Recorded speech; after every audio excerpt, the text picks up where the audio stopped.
அனைவருக்குமே வணக்கம். சற்று முன் கிடைத்திருக்கக்கூடிய ஒரு மிக மிக முக்கியமான செய்தி ஒன்று வெளியாகியுள்ளது. சற்று முன் புதிய அணியை உருவாக்கிய செந்தில் பாலாஜி திமுக கதை ஒட்டுமொத்தமாக முடிந்தது. இது மாதிரி தான் செய்திகள் வந்து வெளியே இருக்கு.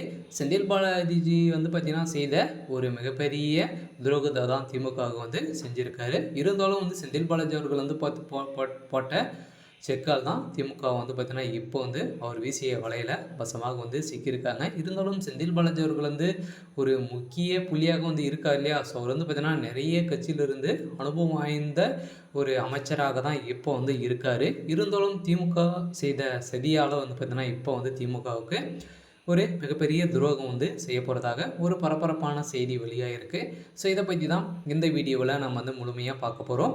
ஸோ அதுக்கு முன்னாடி நம்ம சேனலுக்கு வந்து இப்போ தான் நீங்கள் வந்து முதல் முறையாக வந்திருக்கீங்க அப்படின்னா மறக்காமல் நம்மளுடைய சேனலை வந்து சப்ஸ்கிரைப் பண்ணி சப்போர்ட் பண்ணுங்கள்.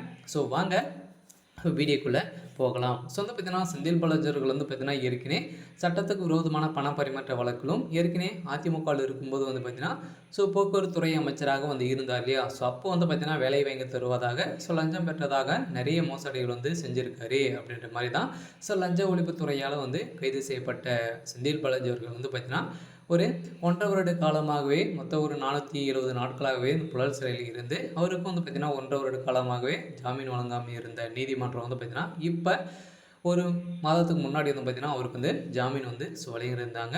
இந்த ஜாமீன் அடிப்படையில் வந்து பார்த்திங்கன்னா நிபந்தனை அடிப்படையில் தான் ஜாமீனும் கொடுத்துருக்காங்க. இதை தொடர்ந்து இப்போ திமுக வந்து பார்த்திங்கன்னா வெளியில் வந்த 3 நாட்களே அவருக்கு வந்து பார்த்திங்கன்னா முக்கிய பதிவு வந்து ஏற்கனவே இருந்த மத்தியத்துறை அமைச்சராகவும் இருந்தார். ஸோ அதே அவருக்கு வந்து பதிவு வந்து கொடுத்த சம்பவத்தினால வந்து பார்த்திங்கன்னா அவருடைய வாழ்க்கைக்கு ஒரு மிகப்பெரிய சிக்கலாக வந்து இருந்தாலும் இப்போ வந்து பார்த்திங்கன்னா அமைச்சராக தான் வந்து இருக்கார். இந்த அமைச்சரை பதிலிருந்து வந்து பார்த்திங்கன்னா திமுகவில் வந்து அவர் வந்து பார்த்திங்கன்னா செய்யக்கூடிய அனைத்து வேலைகளும் வந்து பார்த்திங்கன்னா திமுக அமைச்சர்கள் அனைவருமே எழுந்து நின்று அவருக்கு வந்து வணக்கம் சொல்லக்கூடிய அளவுக்கு தான் இப்போ வந்து பார்த்திங்கன்னா அவர் வந்து ஒரு உருவாகி வரார் இல்லையா? ஸோ திமுகவுடைய முக்கிய புள்ளியாக வந்து உருவாகி வராரு. இருந்தாலும் திமுகவில் வந்து அவர் வந்து வச்சிருக்கக்கூடிய டார்கெட் என்ன அப்படின்னு வந்து பார்த்தீங்கன்னா இப்போ வருகின்ற சட்டமன்ற தேர்தலில் வந்து பார்த்திங்கன்னா திமுகவை ஒட்டுமொத்தமாக ஒழித்துட்டு அவர் திமுக தலைமையகத்துக்கு ஆசைப்படக்கூடிய அளவிற்கு தான் இப்போ வந்து நடந்துட்டு இருக்குது. ஸோ இதன் அடிப்படையில் தான் வந்து பார்த்திங்கன்னா இப்போ வருகின்ற சட்டமன்ற தேர்தலில் ஒரு 32-40 அமைச்சருக்கு மேலே வந்து பார்த்திங்கன்னா அவர் வந்து கூண்டோடு வந்து கூட்டணி வைத்து வெளியே போனார் அப்படின்னா ஏதாவது ஒரு கட்சியில் வந்து இணைந்தார் அப்படின்னா ஒரு முக்கிய புள்ளியாக பொறுப்பு வழங்கக்கூடிய அளவிற்கு செந்தில் பாலாஜி அவர்கள் வந்து மாறுவார் இல்லையா? அது ஏற்கனவே வந்து பார்த்திங்கன்னா அமமுகவுடைய கட்சி இயங்கக்கூடிய அளவிற்கு செந்தில் பாலாஜி அவர்கள் தான் இதில் வந்து மூல காரணமாக வந்து இருக்கார். ஸோ இதன் அடிப்படையில் தான் அதில் வந்து பார்த்திங்கன்னா புதிய கட்சியில் வந்து இணைந்து இவர் வந்து பார்த்திங்கன்னா முதலமைச்சர் ஆகிறதுக்கான அனைத்து விதமான வாய்ப்புகள் வந்து இருக்குது. ஸோ இதன் அடிப்படையில் தான் இப்போ செந்தில் பாலாஜி அவர்கள் வந்து பார்த்திங்கன்னா திமுகவுக்கு ஒரு மிகப்பெரிய துரோகம் வந்து செய்ய போகிறதாக ஒரு பரபரப்பான ரகசிய தகவல் வந்து வெளியே இருக்குது.